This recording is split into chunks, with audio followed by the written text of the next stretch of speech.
बिरासिटी में खबर ईंदा हलो तो बिरासिटी जी नेशनल बैंक के एटीएम मशीन में मुबैना तौर 5000 जा नकली नोट निकरण लगा। ज़राअत खाते जे मुलाजिम नज़ीर अहमद भट्टी पगार जा पैसा 30,000 रुपया नेशनल बैंक के एटीएम मशीन में कढराया त एक 5000 जो नोट नकली निकरी आयो। मुतासिर मुलाजिम नकली नोट एटीएम जी रसीद खणी बैंक मैनेजर वट वयो त मैनेजर नोट तब्दील करण का साफ इनकार करे छड़ियो। मुतासिर जो बैंक अमले खिलाफ नकली नोट एटीएम जी रसीद खणी एहतजाज वस वारन का नोटिस वठण जो मुतालबो। मुतासिर जी एड़ी वीडियो सोशल मीडिया ते वायरल थी वही। उन सिलसिले में एहतजाज कंदड़ मुतासिर नज़ीर अहमद भट्टी मीडिया के बुधायो त मां ज़राअत खाते में मुलाजिम आया। जीअं मां बैंक जे एटीएम मां पगार जा 30,000 रुपया कढराया त एक 5000 जो नोट जाली निकतो, जेको मां नोट एटीएम जी रसीद खणी बैंक जे मैनेजर वट पहुतुस त बैंक मैनेजर इहो चई मोटाए छॾियो त एटीएम मशीन को भी नकली नोट खणदी न आहे। इन बैंक जे आला इख्तियारनि वस वारन के अपील कंदे चयो त नोटिस वठी अमले खिलाफ सख्त कार्रवाई कई वञे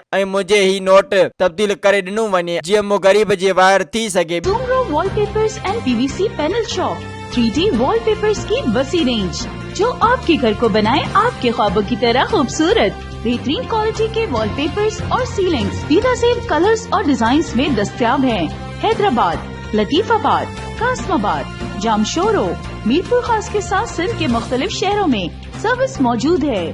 हर किस्म के 3D वॉलपेपर्स और सीलिंग्स लगवाने के लिए अभी राब्ता करें। कॉन्टैक्ट रांझन अली सोमरो। व्हाट्सएप 0333370786 03333702 तालिब हुसैन 031713109060।